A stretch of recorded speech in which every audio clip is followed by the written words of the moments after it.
Welcome to the Black Belt Business Podcast. My name is Matthew Brenner, and today I'm with Aaron Hensley. He is a martial arts school owner for many years with Premier Martial Arts, and also runs Rise USA or Rise Martial Arts, where you're going to talk about him and I are going to be on stage together for a big event coming up in February in Scottsdale, Arizona in 2025. So if you are thinking about coming to a martial arts event where you don't sit in like a dingy hotel basement and in folding chairs, but like a really cool, highly produced event with really great speakers, you're going to want to listen to this because we're really excited about it. And of course, I'll be on stage, so that'll be fun too. So Aaron, thank you so much for coming on here. Well, thank you so much. Hey, the real question is, are you wearing the short shorts?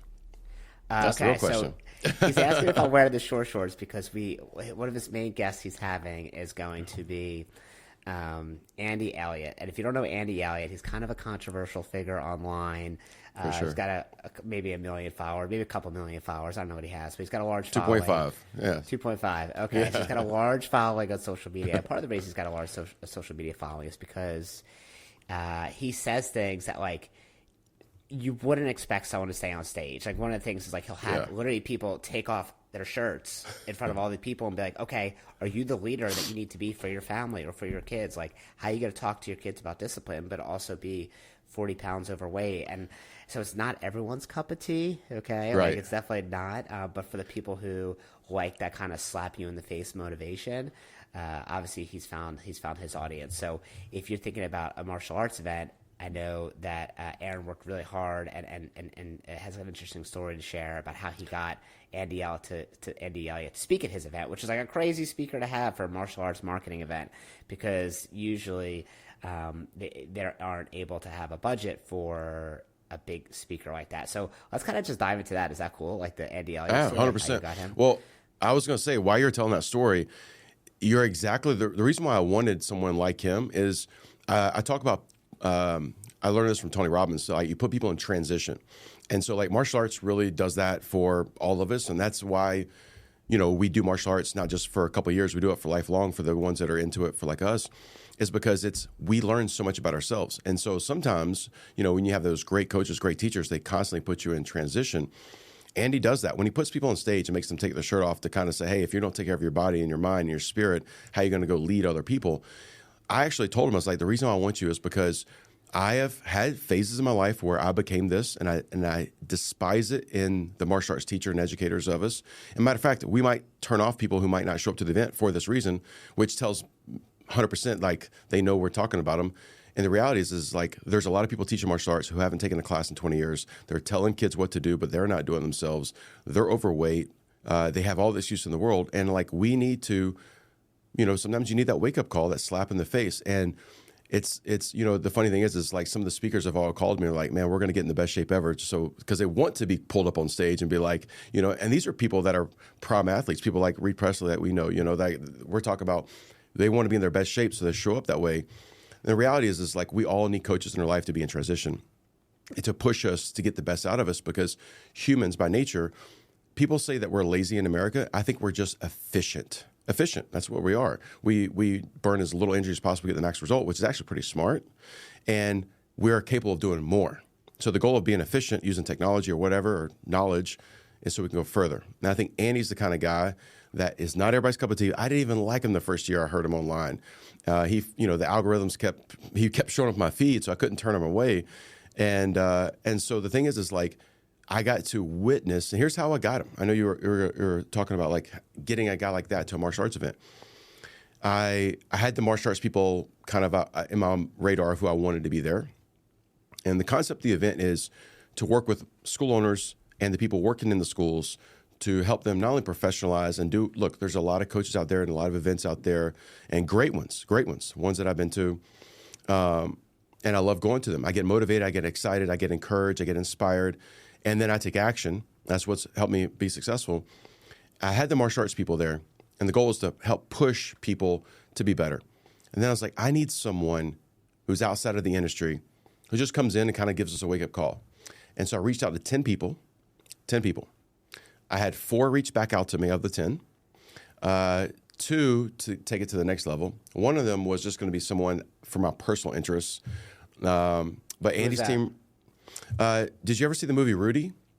Yeah. So it was Rudy from the movie, and I was like, because and the reason why that movie, I still, if it's on, I can't turn it off. It's still inspirational. I've seen it 50 times, and I still get jacked and motivated after that movie. So I was like, how I like having the author. I've had, when I read a book, I'm like, hey, how do I get that guy instead of buying everybody a book? How do I get that guy to speak at the event?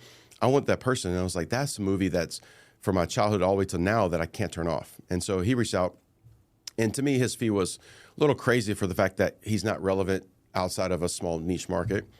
Andy's team reached out to me. I'm on a Zoom call. The very next day after I reached out to him, that's how fast they took action. The guy goes through the whole gambit of what it's going to cost, $100,000 plus travel, blah, blah, blah. And in my mind, I'm like, okay, I'm going to listen to it. I'm learning how they sell me on the idea. And then they give me all the things of like why it's not going to work for me. And forget the money part. Even if the money was easy to figure out, the dates weren't lining up. There's all a bunch of logistic stuff. While it's going on, I'm learning. I'm taking notes like, okay, this is how they're selling me. Okay. Because one day, like, I want to be able to ask somebody for $100K to show up to speak. You know what I'm saying? And Andy walks in the room, kind of doesn't yell at the guy, but basically is like, hey, I need you to XYZ. And I just see the opportunity. And I was like, hey, Andy, how's it going? He turns to the because it's a Zoom call. He turns to the camera. Oh, what's going on? The guy tells him what's going on. We're trying to get him to speak. And then Andy just takes over the call and just tries to close me. And which is awesome because, like, that's a lesson in itself, right? He's the top of this food chain. He's got 100+ employees. They do $500,000 in sales a day. And he takes the time. And that ends up that call goes an hour. Then, because he has to go to another thing, he gets my cell number. He starts texting me because he wants to close this deal that day. It's towards the end of the year. So logistically, it's not going to work out. So then throughout the day, we're texting. So I basically sent an offer. I said, hey, if you'll accept it at $50K, which is half, and you let us use your facility, and I love this facility because it's designed for a classroom type setting, I'll wire you the money today. Okay? And so, like, I know that, money speaks type thing. While that's going on, I'm in Vegas. He's in Scottsdale, Arizona. While that's going on, I get an alert on my phone. By the way, we're FaceTiming while I'm at the gym at 6:00 in the evening. I'm lifting weights, FaceTiming with Andy, which is pretty dope. The first time I'm meeting, we're FaceTiming, right? That's pretty dope. He's got 2.5 million followers, $500,000 in revenue a day. He's got 3 kids, wife, like running this stuff. And like we spend probably 6-7 hours back and forth all day communicating. I get an alert. I'm part of a company called Wheels Up, which is like a small version of it's a private jet company, but it's like you buy access to the jets. And so I get an alert that there's a one-way flight from Henderson to Scottsdale the next morning that I can jump on, Citation 10. And I'm like, okay. So I says, hey, I text back and say, if you take a check, I'll be there in the morning. And he says, no, we'll take a wire, whatever like that. But if you can do the $50K, we'll do it. Next morning, I take 2 pilots and me on a Citation 10, which is pretty epic, fly to him, spend the day at the facility there, tour the facility, wire them the money, get all that done, and then get to learn how I got to watch the whole structure of his company runs inside. And then a couple days later, go back and film a podcast with him. And I told you, I think the last time you and I talked, it's like, I already got $50K's worth of value just from one conversation I had off camera with him that's already impacted my life in a great way. And I can't wait for people to meet. He's not everybody's cup of tea, but I guarantee the version you're going to see in real life compared to maybe what you see on YouTube or whatever like that, there's no way you're going to leave. Listen, and by the way, I have him speaking first, not last. A lot of people put their headline guy last. I have him first because I want people in transition the whole event. And so people that are VIP level, they're getting 3.5 hours basically with him right off the bat. There's no way after that you're not going to 100% get a 10x return on your investment being there, not just for the money, but the time. It's going to be massive, crazy, and particularly for the martial arts industry. I think it's a great opportunity. And I'll add to it, some of the things that we're going to do in the first 15 minutes is going to blow the minds of people there. So I can't wait just to introduce Andy to the martial arts community and the martial arts community to Andy. It's going to be awesome. Yeah, I think it's important for people who are skeptical about maybe his style that you don't have to get everything from everyone. You can get 100%. something from someone, right? Like, I don't like every part about Tony Robbins. You know, sometimes I'm watching his content, I'm like, dude, this dude is culty as hell. But I like something he says, and I could take that, right? Or like, you know, Alex Hormozy is super popular, right? Well, I don't Right. want to be a guy. I mean, I love working hard and pushing, but I don't want to be a guy who my entire life identity is about my work. Like, I care Right. about having a family and spending time with kids. Like, he hates going on vacation. I like traveling. I like doing those things, right? Yeah, his whole thing this past week when he's on vacation is like, I'm trying not to work type thing. I don't know if you followed him this past week. Yeah, but I did see this that. It was whole the thing. first time. Yeah, first time I've seen that. And I followed him, you know, before his massive rise of popularity because he was a gym space where martial arts space was kind of Right. similar, right? So, and he was just always dropping tons of like incredible, not like highly produced content because he wasn't like super popular. I remember he had like 1,200 subscribers on YouTube, right? Yeah, yeah. And I just thought he was amazing because he was in our industry and obviously blew up later. But like, Yeah, I love him. He's almost like a philosopher. I love the way he communicates. Yeah. Yeah, he says things that are obvious, but in such like a beautiful way that resonates. But yeah, maybe you need to go to this event just so you get like a slap of reality. I remember like even for me, one of the slaps of reality I got was like I signed up for a mastermind in like the fitness industry, so not martial arts related. Right. And I was in the room with these people that are all doing like with their online business, they're running personal training for an online business. Not that difficult to do, okay? Or it's not difficult to do, but like not that different than martial arts, right? It's not some foreign thing. So they were most of the people in the room were doing like 200K, 400K, 500K a month, and I was like, what? I didn't even know that's freaking possible. I didn't even know that was like a thing. And like, you probably felt you were smarter than them, right? Like you probably Yeah, there was no one there that was like, oh my God, this person's a freaking genius. I see why they're so great. It's just like they have the right strategy and the right market share, the right boat to be in. Yeah. And I think like, you know, like everyone wants to do fitness, right? Or be healthier, or for the most part, right? Most part, and, like, martial arts is like sometimes I think, corner ourselves and we don't give people the opportunity who might not be like. There's already so successful you could be with one location in one area teaching one thing, right? Yeah, so, very true. Anyway, it's just interesting to be around those types of people. So if you're thinking, hey, I'd love like a reality check, that's even more reason to come to this. I'll tell you this too, because just from talking to you, I think you and I have a lot of similarities in the way we see things.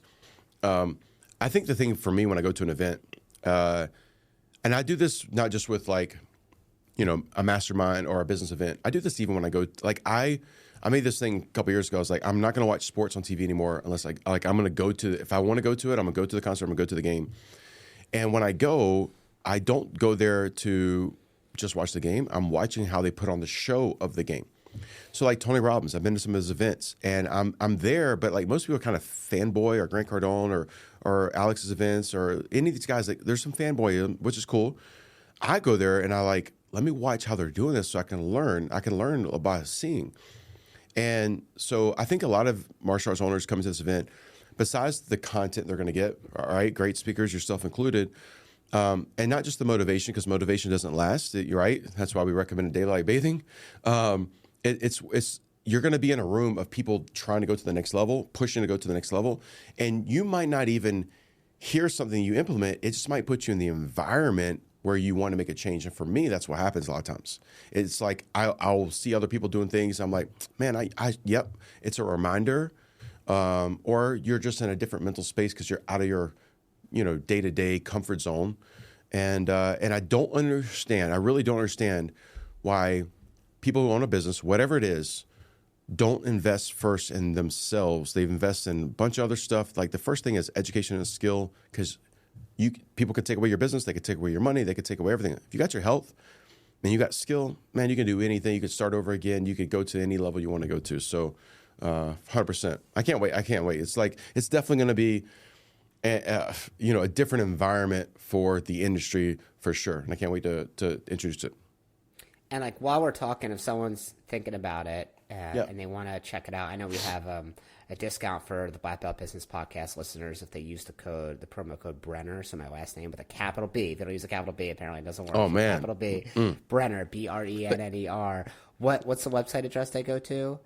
So if they go to riseusa.com/elevate, that will give them all the information. Make it easier though. rise720.com will just be the info to kind of get started. If they're curious about it, they can go there. We can follow up with them and kind of guide them through what process. I will say this too. So they got to be able to spell your name with a capital B. I'll say this too. I would encourage. So if you go to rise720.com and you read through the people there, I would encourage that if you're thinking about coming to the event, that's the problem. Like, it should be a no-brainer. Like, I know there's going to be people in the room that are coming to the event because they're just curious what I'm doing, and they're like that, which is awesome. Because I need those people, like, for what I really want to do with my life, I need everybody in the world that does martial arts, that cares about people. Like, we need to go to Mars together type thing. But there's also going to be people that are going to be like, man, I need to do this. I want to get my school started. They're teaching somewhere. They're in their high school gym teaching part-time. They want to go to full-time. And they're going to see guys like you speaking and myself and some of these other guys there that are teaching martial arts classes. And for whatever reason, they're going to like, oh, I don't like that guy, or they don't like this, or that doesn't make sense. Or they're going to get intimidated by the price or the dates or whatever it is. And they'll overthink it. My thing about this is like, commit first, figure the rest out later. And it's worked out every single time because then your brain figures out how to make it work. If you're independent, come by yourself. Great. If you're married, bring your spouse. Okay. My kids are going to be in the room. Just so you know, my kids will be in the room because they need to hear from people like you. My son's at a karate tournament today, his first tournament for the year. He's in Houston, Texas right now. He needs to learn from guys like you. All right. He's 16, going to be 17 this year. My daughter's 11. She's going to be learning from you. She needs to hear Andy. Like, what better? So if you're married, bring your spouse and figure out the money part after the fact. If you have a staff, have your staff there. And here's why it's so important. And you know this, Matthew, from running schools. Like, if you go to an event and you're networking and you're the main guy, and you come back and bring it to your team, automatically there's a little bit of division because they think like, oh yeah, you went and did this. They think you're on vacation, right? Mm-hmm. Like, of course, we're in beautiful Scottsdale, whatever. Yeah. You're there networking and learning. If they're there, it's a reward, and if you're there with them, they're hearing stuff at the same time. So when you guys come back, instead of having to you disseminate it back to them and then take action, you guys hit the ground and you take action. And that was one of the secrets I had to my success. I had 54 full-time staff members, full-time, okay? Where that's responsibility. Taking that many people to an event, it was never less than $25,000, between travel and everything like that. So that was an investment into their future is the way I looked at it. And exponentially, we're beating our competitors. And I say competitors, I'm talking about competing against the same people in my same brand because I was I was the best inside that brand. And I wanted to beat everybody. And then I wanted to beat myself. Like, I always measured like, hey, last month we did this. Last year, this time we did this. Is because I was able to leverage speed on my side. So yeah, for sure. Rise720.com, get information. Then you go to buy your ticket, spell Brenner with a capital B. Yeah, and then you get a discount off the ticket for being a listener. Absolutely. I think it's like $200 or something like that. Don't quote me on the exact number, but I'm pretty sure it's what it is. I think that's right, yep. So tell me, you're part of their premier franchise, martial arts, right? Mm-hmm. Yep. Later ended up selling, but you're part of it for a really long time. So tell us a little bit about the schools you ran so people understand your background. Yeah, so I've been in martial arts my entire life. I started kicking the day out of my mom. Literally, like, my dad started martial arts when he was 13. He got his black belt from Chuck Norris, one of his first black belts. And so it was how my dad and I communicated. And I started training at 2 officially. I earned my black belt at 12. It was a big deal because at the time, 12-year-olds didn't get black belts. And I was certified through Chuck Norris' organization. It's called United Fighting Arts Federation. And it was a big thing because, like I said, at the time, there's only one other kid that was that young that had his black belt. So, it wasn't sure I was going to follow this as my career path, but, as I aged up and started teaching, bless you there, I saw that. And so I realized, like, I love martial arts. I love what it makes me feel. Like, it makes me feel like I have a purpose beyond just whatever I want for myself. And so when I committed to do this full time, my dad had a very successful school, 500 members. Was this is back a long time ago, EFC days, like early 90s. When I decided to do my own school, I was looking for something that was a brand connected. My dad was part of Martial Arts America back in the day with Andrew Wood, and so I understood how that worked. And I found Premier, researched it. Took a year before I made the decision because I was not a business-minded person at the time. I was a martial artist, and I was worried about, I wonder if they'll recognize my rank. That's what I was worried about. I'm like, yeah. Does the guys at the top of this thing not know who I am? I'm a world champion under Chuck Norris. I'm a this certified black belt. I'm a master level black. Are they going to recognize my rank? That's what I cared about. Now I know it's like nobody cares about that stuff. The only person that cares about that kind of stuff is you and maybe your parents. Like my own kids don't even care. So when I decided to pull the trigger, and like I do anything in life, I want to be first, best, and I like doing the things because maybe it's the chip on the shoulder of where I grew up, whatever. But I became the number one school in that company when it was a license program. And then when the founder wanted to franchise, I was the poster child of the brand, and he leveraged me to try to help the people who are licensed to want to go to the franchise. So he sold me on the idea of what franchising would do. And so I was the first franchise school under that brand.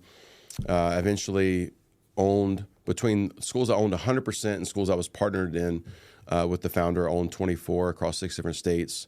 $7 million in annual revenue, and so we did pretty well. And then you ended up selling them all at once, like one package deal, or you do them in chunks. How did that happen? Yeah, so the founder basically wanted to transition and exit from the brand. I mean, I guess that's I learned a lot about franchising, good, bad, and ugly through this, and I think his whole intent, I'm assuming at least, was franchising, so he had something easier to exit. Yeah. My hope and my belief was, I'm a martial artist and I figured out how to do business really well. And my hope was, he would eventually build this thing to a certain level and maybe hand it off to me. He could own it. I could run it because I wanted to keep the integrity of martial arts. It's very important to me. It's like, I don't care what you consider the best martial arts is, but there's quality teaching, right? Like some people like Taekwondo and some people like Jiu-Jitsu. I don't care if you love martial arts, you love martial arts. It's fine. But there's quality jiu-jitsu and there's bad jiu-jitsu. There's quality taekwondo, there's bad taekwondo, right? Like I wanted quality integrity in our product because I want to be best known and best product. And so I knew it was like, if someone else came in and did this, they're not going to be a martial artist. They're going to be a business-minded person, which might be great, might be better in some ways. They also are not going to understand the art part of martial art, right? And so he ended up selling to private equity, and they wanted the schools that I was running as proof of concept, I guess. And so they kind of gave me an offer. I wasn't preparing to sell, didn't want to sell, but they basically said, hey, look, this is kind of what your opportunity is here. And, honestly, it's like I didn't want to do it. And also, I'm trying to take butt out of the vocabulary. And also, I was like, hey, my family's not together right now. I was living in Tennessee. They were in South Carolina. It's an opportunity to get my parents and everybody kind of together. And I'm not really sure how they're going to run this thing. This gives me the opportunity to have flexibility based on if they're the best operators in the world. This thing goes to 1,000 locations. Great. At the time, we had 200 locations open. 700 were sold. So it means 500 have to open. No one has ever done this, pulled off before. So if they pull it off, it gives me a lot of future. If they don't, gives me the opportunity to do something different if I want to do something different. So sold all of them at one time. It's a pretty interesting day to be scrolling your phone. I was at a karate tournament. I was at the Battle of Atlanta. Okay, I was at the Battle of Atlanta, and like most business owners, you're always pushing the envelope. You're stretching the budget. Like you make 1,000, you spend 2,000. You make 100K, you spend 200K. I had a little bit of money in my bank account. I had about 200 students at this tournament. It's one of my favorite events. It was my first NASCA tournament when I was 7 years old. I won that tournament when I was 7. My son, by the way, his very first tournament was the Battle of Atlanta. when he was 4 years old.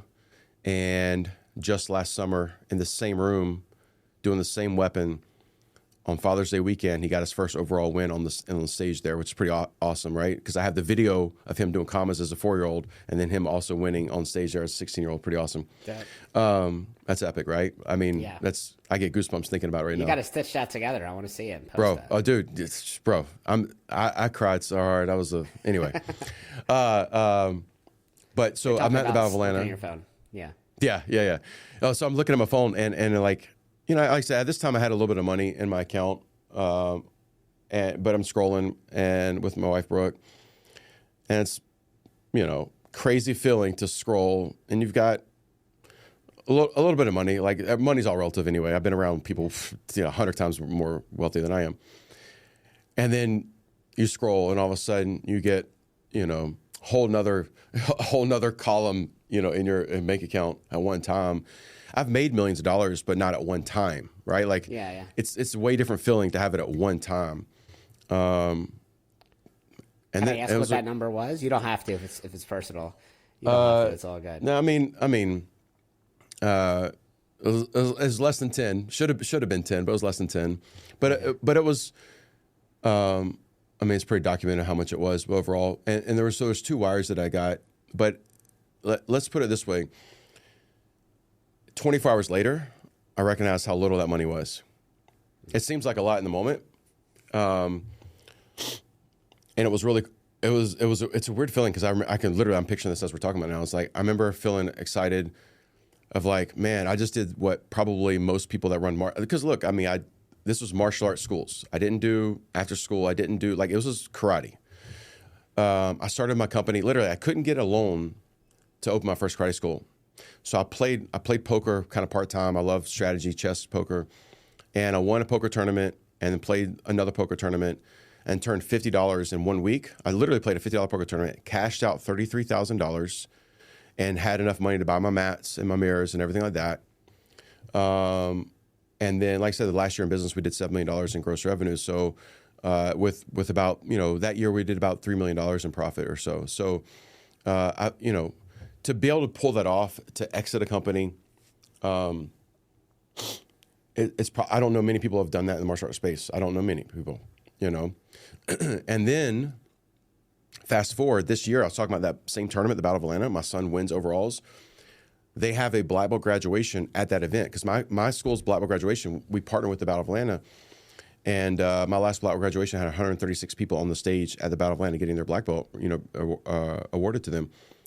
They're still doing the black belt graduation at the event. I'm there as a spectator watching my schools continue to go on and with people that don't even know who I am, which is weird and pretty freaking epic at the same time. That's like, man, not only did I financially get to a level where I built something big, 3,500 students, to exit it, make sure my staff had multiple staff making 6 figures, help people own their schools, help coach a lot of people. Now, there was about 40 premier martial arts school owners that I've helped, from like Tommy Crouch to Josh Smith to, just a bunch of them that I helped get started. But to sit in the audience to literally just be a fan of martial arts and watching kids receive their black belt that, don't necessarily know who I am, they don't have ties to me. That's a pretty cool feeling. It's just, then you realize it's not a lot of money, and it's like, all right, what are you gonna do next? And so which is why I came up with Rise. I'm like, you know what? I'm a Christian. I like the symbolism of kind of the rebirth. I feel like transition always happens for us. It happens to us or for us. And I was blessed with an opportunity to take some time to really all right, what do I want my legacy to be while I'm living on earth? And how do I want to go to the grave? And so that's what my intent is the rest of my life. So when you had that money, did you do anything with it? Did you go on vacation or buy a nicer car? Do something nice? Well, that night I bought everybody at the bar tab. I don't even know who it's like $12,000 that night. I bought everybody's tab at the Battle of Atlanta. I don't even know if they know it was for me or not, but and I tip 100% everywhere I go. So, so that was that night. Wait, always, in perpetuity, no matter where you go, you always. 100%. Sometimes more, but 98% of the time it's 100% gratuity. Yeah. And is that something you've always done even before you had money, or have you had some more I've money? done that since, no, I've done that my whole life. Yeah. Okay. Yeah. There's What if it's something, bad service? Do you still do it if there's bad service? I like playing games when it's, first of all, it's bad service. You know, a lot of times it's not always the server's fault. You know, there's a lot of pieces to that. But, you know, the thing about money is like, I feel like money puts a hold on people. And I learned that when I was younger because I grew up poor. My mom and dad are hard workers, even to this day, hard workers. My dad had a stroke, and then 2 days later, he's like ripping out the floor in his house to build a new bathroom. Like, it's like I felt like money was a way to like, and it still is, to manipulate and control people. And so I was like, these people who work in the restaurant industry, for example, people with money, I saw, not always, but I saw people with money be stingy with their money. They wouldn't tip very high. I'm like, man, like there's something about that I've learned about, like when you give love, you get more love. And so like same thing with money. Like when you give more, it comes back to you. And I was like, I wanted this was as a kid. I wanted an abundant, I didn't maybe use those terminology, but I wanted an abundant life. And the only way to have that is to be a giver. And so I've always been that way. I love giving experiences or whatever. And money's just a small little token. So I've always done that. But when it's bad service, or great service, I typically play the game. Whereas I'll ask the server what they would like their, you know, pick a number they feel like they deserve based on their service. And because they know if it's bad service. And I've had people, like literally, I remember I was with Cameron one time. I mean, our tab was probably $100, whatever like that. And I've tipped. And I don't do it for like broadcasting. I know a lot of people do stuff for social media or whatever like that. But I remember one time I was like, asked the person, what's the greatest tip you ever got in their life? And this was like $200 or $300. This was at like a nice place too. And our bill was $100 something, whatever like that. I was like, really? That's all you've ever gotten? And so I made sure I doubled whatever their best was. Christmas party last year at my house, we had people at our house doing the serving, and bartender there. I was like, what's the best tip you ever got from? Because you're like, if someone hires you for a private party at the house, you know, people got some money. She was like $500. I'm like, of all the wealthy people in the world, you come and do in the house, you're serving, doing parties. $500 the greatest tip you ever got? Like, that's crazy. So I felt like you put good in the world, it comes back to you, kind of thing, and it's worked out for me. So, but I didn't go on vacation. You're asking me things I did with money. I bought 5 houses. That's what I did. Investment properties or houses you lived in? Bought one I lived in, 4 for investments. So spent about $12 million in real estate within 90 days, maybe max, somewhere in there. Okay, so you shoved that money in real estate as quickly as possible. As fast as I could. And I did buy 3 cars. Pay cash for 2 of them. Yeah, and like the other thing you mentioned about, you know, doing good for others and money coming back, and also it's just like, it's a good feeling. Right, like whenever money can buy a really good feeling, and it's also for someone else and not necessarily for you. Like, I don't do 100% tip, but what I will do is whenever I'm getting food somewhere, I don't do this every time. I do it some of the time. I'll buy the food of the person behind me in line. Yeah, so I love that. Buying a salad or Chipotle, and I usually will whisper to the person, the checkout person. I'll say, "Hey, this is just a random act of kindness. Just tell them to pass it on to someone else someday." Don't tell them who it was. I'm just going to pay. Just tell me what they got, and I'll pay for it, and I'm just going to walk out. And they go, okay. Yeah. And then it freaks people out, doesn't it? Yeah, it does. Yeah. And then what'll happen is I'll run out because I don't want them to thank me. I don't want them to see who I am, ask me questions, you know, or think that like I'm trying to get something from them. Yeah. Like that's the last. Because sometimes it'll be like it could be anyone. It could be like an old lady. Yeah. It could be.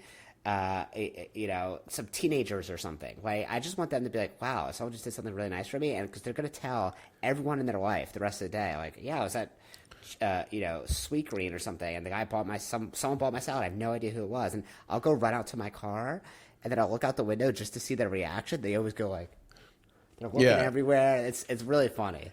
I'll tell you what's crazy. I'm glad you say that you do that. I love when people do that. Have you ever had it happen to you? Oh, man.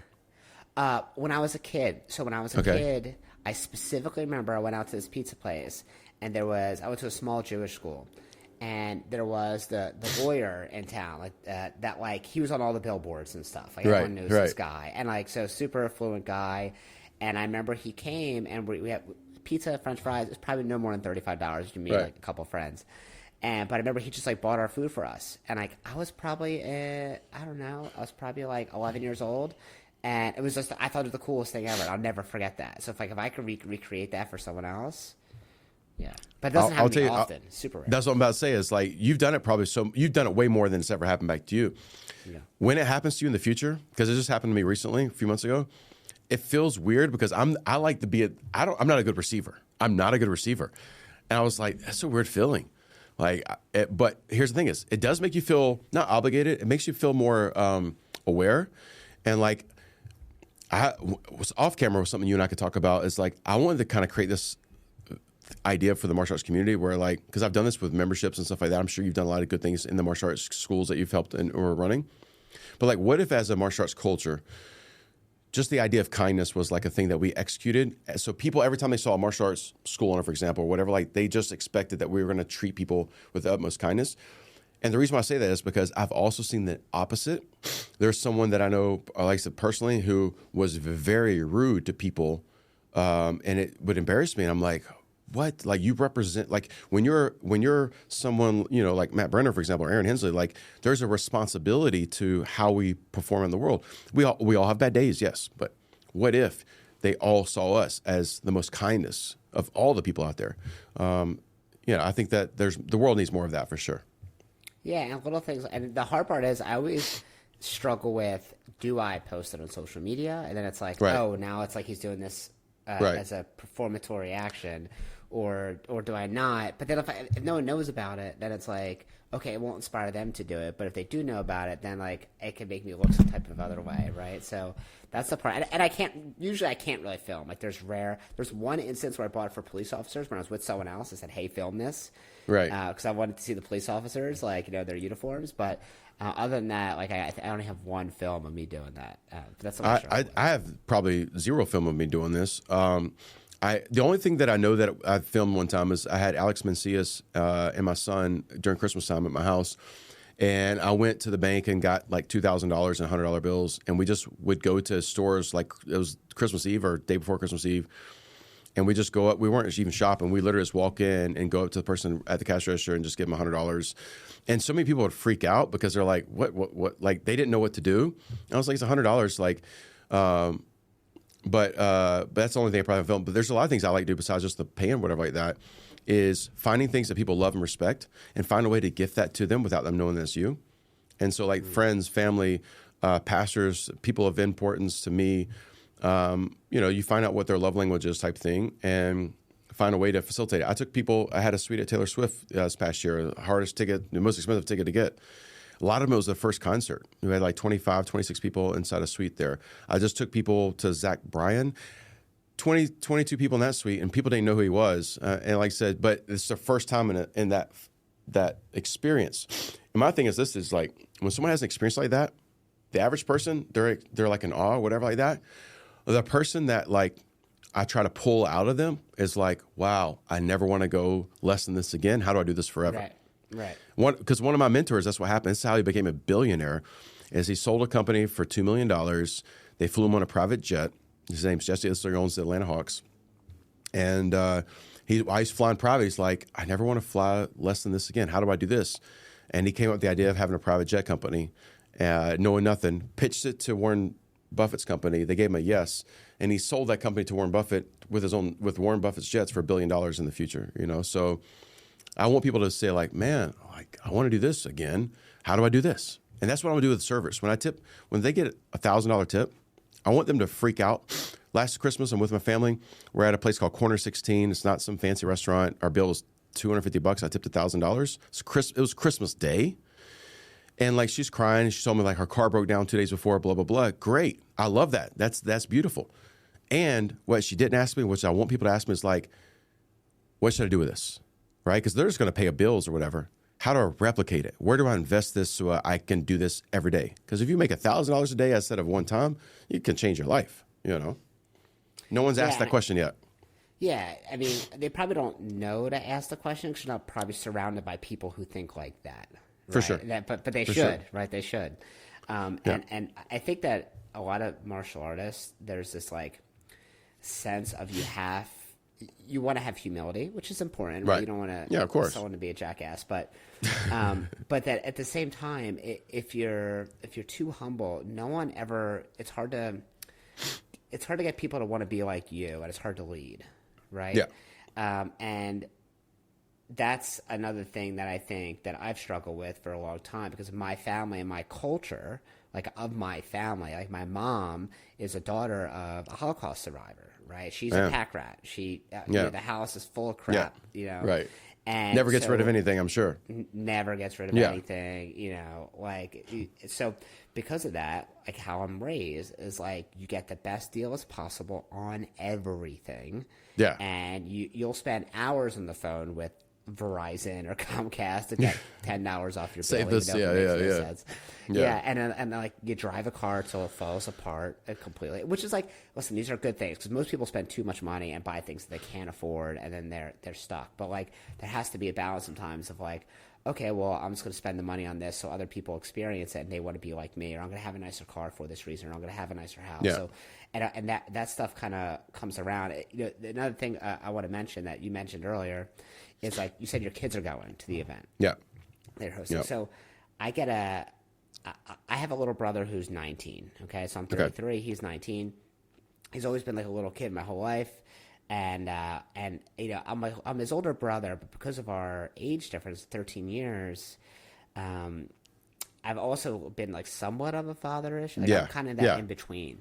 Right. And I give him advice, tell him what to do all the freaking time. Like, do this, like, work out. Does he listen? Does he listen? No, never listens. Never listens. But he sees a post on social media and he thinks I'm like an influencer.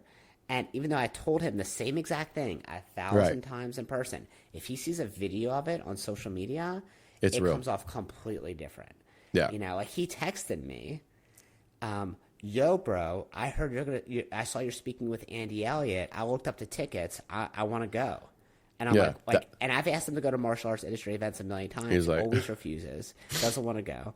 And now it's like, oh, he wants to go for Andy Elliott. And then he's like, oh, well, I'm like, and at first I was like, all right, I'll get him a ticket. And then I'm like, no, wait a minute. I need him to buy it. Yes. I need him to be into it. So I was like, okay, well, here's the ticket cost, and he's like, well, I don't have $700. And I'm like, I don't know, whatever it was. I don't know what ticket it looked at or something. And I'm like, dude, what would Andy Elliott say? Yeah. I'm like, would he say, like, okay, just do nothing, or figure out, you have 2 months, like, figure it out. Commit first. That's right. Yeah. So well, here's the thing. Here's the thing. People around you. Yeah, you just said something. So, like, first of all, when people pay, they pay attention. So him putting money into it, he'll take it more serious. But that cycle you just communicated to me right now is exactly why you're successful. Other guys that in our industry are, and the ones that aren't. And a lot of the guys who are not as successful as they could be, they kind of lie to themselves so they can lie to the world that they're, like, it goes back to the measurement contest. Like, how many students you got? How big is your school? Like, all that kind of stuff. In reality, none of that really matters, because you could, like, as a business, your scorecard is profit, right? That's your scorecard. In the martial arts world, is like, quality of student, like retention, those type things will matter. But the cycle you just talked about is like, people will see a cost of something and they calculate, ROI immediately. Like, well, they'll say, hey, I don't have X, Y, Z. All right. So I don't have money. I don't have time. I don't have this. I don't have that. And that mindset in the martial arts community. So I coached for years a guy named Josh Smith, who had 4 premier martial arts schools. And when I first started coaching him, he was literally running a martial arts school out of his tanning bed in his strip mall.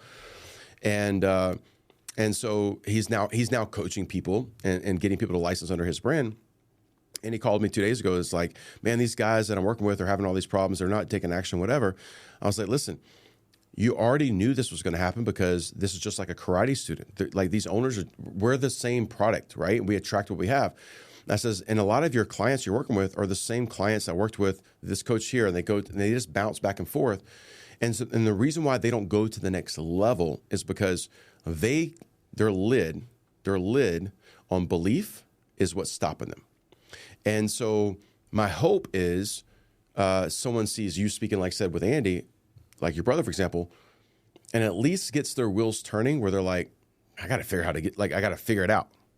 And so don't make it easy on them. If he's serious about going to the next level in life, he's got to figure out how to make it work. And I know that if every time in my life I've done that, every time, and I could stay here for hours and tell you some unreal stories. I was just talking about Jesse Itzler owns the Atlanta Hawks. My son's been to 3 Hawks games. The first time, Jesse takes him to the store and buys him stuff while the game's going on. The owner of the team takes my son, and he gets high fives from the starting lineup, Trae Young being one of them. The second time he performs for the on the court for the team, and the third time was this year. We sat courtside with the owner of the team when LeBron's playing, so we could watch LeBron play. And I'm like, Jackson, the next thing is you own the team, or you're not playing for him. You're not a basketball guy. So and that's because I just took a shot one time to show up at a game that I didn't even know he was going to be at, and I was in a coaching class with him. Like, there's so many crazy stories that have happened because I just took the action. You don't know who you're going to meet. And here's the thing is, there's going to be someone in that room, Matt, that you're going to be speaking to, or you're going to be speaking to everybody, but the one person's going to hear something you said that doesn't even know they want to hear from you, and it's going to change their life. Because that's what's happened to me so many times. I met Jesse Itzler at an event. I did not want to hear him speak because he looked crazy. And he became a mentor in my life, right? And I didn't want to hear him. I almost left during his talk because I was there for someone else. But it was God needed me to hear his message, and it changed my life. What Andy and I talked about when we recorded the podcast 2 weeks ago, before we shot, what he spoke to me for 5-10 minutes about a topic, off camera, already shifted how I'm looking at how I raise my kids immediately. So that's what I know is so great about being at events like that, is because I'm going to say something someone's going to hit it, and it's going to resonate with them. You're going to say something, Andy's going to say something. We're all going to be verbally motivated, encouraged, pushed, slapped around, whatever it takes, and we will grow and get better. And we're going to set some targets and missions together while we're there to have our version of the martial arts mission to Mars, right? So I'm excited for that too. What does your mission to Mars look like? Well, the details are, I'm gonna go through. I'll give you the high level point. The details I'm gonna go over there on stage. I intend to create a conversation with the world about martial arts creating resilience through the hardship that it takes to become a great martial artist, and I particularly want kids to have resilience. We live in times where technology is making life easy for us, and we don't have the ability to overcome. We're so afraid of conflict. We think the only way to overcome conflict is to run away or fight. There's a lot of communication in between there. And when people fight first, it's because they lack the skill to communicate. So when boyfriend, girlfriend, husband, wife, whatever, have a spout, and the first thing they want to do is divorce, it's because they lack communication skills. They don't have skills you can learn. When someone's in business and they're freaking out because they can't make payroll, and the first thing they want to do is discount everything or close down or whatever, it's because they lack the skills to reproduce their success. And so I believe children, particularly in America, but really worldwide. I mean, you and I off camera were talking about, I was the last flight out of Israel on October 7th when the war broke out. I was there teaching martial arts to kids there in Jericho, the oldest city in the world. That's what I did with some of my money, is I sponsored a school there. So I believe kids need more resilience. And the way to do that is martial arts gives you the ability to learn about yourself. It's about self-enlightenment. Yes, for self-defense, but really about who are you as a person. And by the way, look at someone like Mark Zuckerberg, who's training in jiu-jitsu now. He's shifting even how he talks. If you go back and see how he talks about the world, martial arts is shifting his life. And he's one of the richest people in the world. And so I intend to make a conversation where the world gets to pay attention to martial arts, because the only way people see martial arts is through UFC or movies. And I intend to put together some of the greatest martial arts business owners, minds, coaches, and we're going to do a black belt graduation with kids at one time in one facility. 10,000 kids is the target in 4 years from now or less. I have the facility. I've got the people. I need the influencers of the martial arts space, guys like you, the Adam Keifers of the world, the Mike Dillards of the world. We need to put them all together, and it's going to force the world to pay attention about what's going on with this. And everybody, as a martial arts school operator and owner, is going to get a lift. And so I'm going to unveil the whole plan and details of how everybody can be involved. So I'm pumped about it. By the way, it's going to be at Allegiant Stadium. And the reason why it's going to be at NFL Stadium is because NFL is the biggest sport and biggest coliseum that we have. I just watched Gladiator 2. It's the biggest coliseum we have is NFL. There's only 32 of them. And I want to be surrounded by winners. And Tom Brady's now part owner of the Raiders. And so we're already partnered with them. We're going to host an event with them this year. And so before 2030, we're going to have a Black Belt graduation. There will be 60,000 people in the stands, 10,000 kids graduating Black Belt. And I need help doing it. It's going to take a lot of us. I know what people are thinking right now. Yeah, crazy. He's crazy. He's no, of course. No one's ever done that before. He can't do that. How's he going to get that many people? How's he going to do it with different styles? Okay. And I understand you think that way. Well, listen, I think everyone should be skeptical, right? Sure. Skeptical, I'm skeptical. Right? I'm actually, those questions are in my head. I'm like, how the hell am I going to do this? I don't know. Like, yes, I know. Yeah. I think there's two ways you could ask that question. Like, how am I going to do this? Like, it's impossible. Or how am I going to do this? Like, what do I need to do to actually make this happen? And I think not often enough are we scared by our goals. Like you even saying that to me, and we talked about it on FaceTime before we recorded, like a week ago.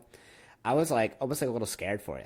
I was like, how's he going to do that? Like, that sounds crazy. I think that's not going to work. And like, I'm going through those things in my mind, but like, if your goals don't scare you, like my goal of, and I got this from Jesse Itzler. So like the idea of having a misogi. I saw you post about that. Yeah. It's like, so for people who don't know what that is, a misogi is like it's an ancient Japanese ritual where you do something very difficult, hard, scary every year that defines your year. So instead of a year being defined for you because your sister got married, or because your uncle died, or because something really great or really terrible happened, it's like, or maybe you had a baby or something. Like, those are all great, but like, what if you could control and define a year by doing something really special and hard during that year? And I'll always remember 2024 is the year that I didn't have a drink, I didn't have a puff, I had nothing. Right? I was a freaking nun. Okay. Yeah, that's awesome, though, man. So, that's awesome. I'm proud of you for doing that. Okay, thank you. I appreciate that. And like, it's really like, I got extremely emotional thinking about it. Like, for the next couple of days, and then I know people are asking like, "Oh, you gonna drink again, or you gonna do anything?" Like, yeah, I probably will here and there. The whole goal is that like, it's not like I just do it just because everyone else is doing it in the moment. Yeah, right. Not never, but I hope like much less than I did, previously. But it's like, okay, well, what are you gonna do in 2025? And for me, like 2025, I'm competing in a jiu-jitsu tournament. That's kind of, even though I'm a martial arts. Have you ever done that before? In a tournament? No, I've trained in jiu-jitsu. Dude. So hardest competition I've ever done, jiu-jitsu competition. That's the hardest I've ever done. And I know it's going to take a lot of prep. It's going to take time away from me weightlifting and doing other things I enjoy. And the idea of thinking, and I've thought about it for years, and I've always pushed it off because it's been scary. And I'm like, okay, this is my year. I got to freaking do it, right? I'll document the whole journey of me doing it. And I don't even care if I got my ass beat. That's fine. That's me, like, me normally in class. That's cool. But like, it can't just be enter like right now where I'm just destroyed. I want to put up somewhat of a fight, right? I don't need to win. I just want to compete. Let me ask you a question then. So, have you picked the tournament? No. So since I moved from Philadelphia to Florida, it's been 3 months, and I've been back and forth between Philadelphia and here so many times. I haven't even trained in the last 3.5, 4 months. So, and I'm embarrassed by that. So it's like, okay, new year, I'm not traveling for a little while. It's like, okay, cool. I'm gonna pick a school. I'm gonna start going, 3 days a week, and I'll pick a tournament and start training. All right. So I'm not sure when you're going to drop this video. I'm sure pretty soon. And so today is January 3rd. Permission to coach you on this is I would like you to be able to pick a tournament, and from less than a week from today, so by next Friday, and go ahead and put it on the schedule and just circle that date, and that's the event. Yeah, my plan was to ask the coach at the school, like, hey, here's my goal. Here's what I want to do. I'm with you. Where should I compete? Like, and I want it to be towards the second half of the year. Yeah, I'm going to do it. There's no chance of me not doing it, right? But I'm just saying, like, let's even if you eventually have to change the day for what your coach says, let's don't do that. Whatever, pick an event, circle it. I tell you, as soon as you do that, and then of course, because I know you're going to post it when you do it. Yeah. As soon as you do that, I'm going to tell you, it's crazy how things start lining up for you. Because like I know you're guys of your word. Like I know you don't just preach things and teach things, you do them as well too. There's something about that, instead of just speaking it, like circling it, putting it on the calendar, saying, hey, this is where it's at. For example, I was telling people about the 10,000 people graduating in Black Belt 5 years ago, and I had an idea, and I would only tell my staff. And I had an idea of kind of where it's at. Now I know, like, hey, it's going to be 2030 is the deadline. It's at Allegiant Stadium. It's in Las Vegas, Nevada, 10,000 kids. And by the way, probably between now and February when we do our event, we might actually change the number higher because I'm actually thinking now I've converted a little bit. I'm like, it might actually be too easy. Like 10,000 kids might be too easy because like all the things you just went through that I'm going through freaking out mode, I actually have solves to those now. So I'm like, what if you live outside of Tampa now, right? What if we just Lauderdale, but yeah. Yeah, okay, Fort Lauderdale. So you're closer to Miami. What if we had like 4 or 5 or 6, there's 32 NFL teams. What if we got all of them at one time on one day and there's, 1,000 kids at each one at the same time, right? Like what if it was 30,000 kids instead of 10? Like, so like the whole thing is like, why do I want to do this is because I know you talked about doing the scary thing, going after it. So your year is defined by something because your life is so short. And if you don't, like you get in life, the things you aim for, we know this to be true. The reason why people quit after Black Belt is because they didn't set the next goal. And like Black Belt was, to them, Black Belt was the marathon. It was the everything. And it's supposed to be the first belt. It's supposed to be like the start. So it tells us a lot of things about like, we're not coaching people properly because we're coaching them only towards this one mission. What if we could show the world that we could create more resilient kids? And what if, just what if, in the positive, not in the negative, what if my kid quits? What if this doesn't work? What if Aaron can't pull it off? What if it's a different style? Okay, what if we pull it off? Think about the impact to every martial arts school in the country, even the bad ones, boom, they automatically get a lift. Because every parent's will be like, man, I want my kid to be like that kid. I want my kid to be like this kid. Man, that would change the game for not just financial, for the industry. I know Japanese culture is known for being disciplined. I know that if you go to a tech company, there's probably a demographic of the kind of person that was, forget their nationality, how they're raised, so they have that intelligence, right? Martial artists, people have earned their black belts, people have gone through that resilience to get there. Man, they got some different moxie. So I think having something big. Elon wants to go to Mars. Martial arts needs our version of that, and I believe doing this is setting something that's so scary and going after it together. And individually, you and I, we should have our personal things, right? Like you're going to compete in a jiu-jitsu tournament. It's going to be hard. And forget the outcome, just the journey. You already know, you're addicted to the journey part, right? Like there's so much growth there. What if we just created the culture around that continuing, not just towards that tournament, but what's the next thing? Like, you live forever if you do that. I love that. And I think everyone needs to get on board with this idea. And the reason why I like it is because, especially the 10,000 kids, is because it's almost like a Mr. Beast-esque kind of thing, right? It's like I'm working on him right now. Yeah. So the reason he's like so popular is because he just does insane videos no one would ever imagine thinking of. Like they're so far fetched, right? Crazy. I was buried alive for 3 days. So, yeah. What? Like you gotta click on that, right? Yeah, like, you got to, right? Yeah. I crashed a Lamborghini through Scotch tape at 150 miles an hour. Like we'll see what happens, So it's like, why can't we have that same thing in martial arts where everyone just respects it at a different level, right? Not every culture respects it in the U.S. the same way as they respect it in you're right. South But Africa. you're right. Also, though, the problem is like someone wants credit for it, and that stops us. So, like the one thing about this mission is it's not going to be my name attached to it. I like intentionally, it's got to be something bigger than a person. And the martial arts community, like I'm a Christian, and what bothers me about church is a lot of times we're the biggest hypocrites. There's some saying like throwing rocks in a glass house or whatever type thing. And like, so martial artists, our ego, by the way, the male ego is already fragile. A martial arts school owner, male, black belt, ego is probably the most fragile thing on planet Earth sometimes. Yeah. And I'm generalizing, of course. I'm generalizing. So I know that's the challenge is like, if it's attached for Aaron Hensley, like it's going to be like people are automatically, they're going to want credit too. Forget the credit. The credit needs to go to the kids and the parents who have invested the time, energy, effort, and money to be part of your program. And let's plan. By the way, this will be a Guinness World Record. So we're all going to be part of something massive together that will be documented. And then we'll do it again and we'll do it bigger each time. I want to change the conversation. Look, worldwide. Forget America. Like I love my country. But worldwide. Like I was fortunate to be born in this country. I'm fortunate to have amazing children. I won the lottery when it comes to where I was born and my parents are. Not everybody's blessed that way. And I've been able to teach martial arts outside of this country on mission trips multiple times.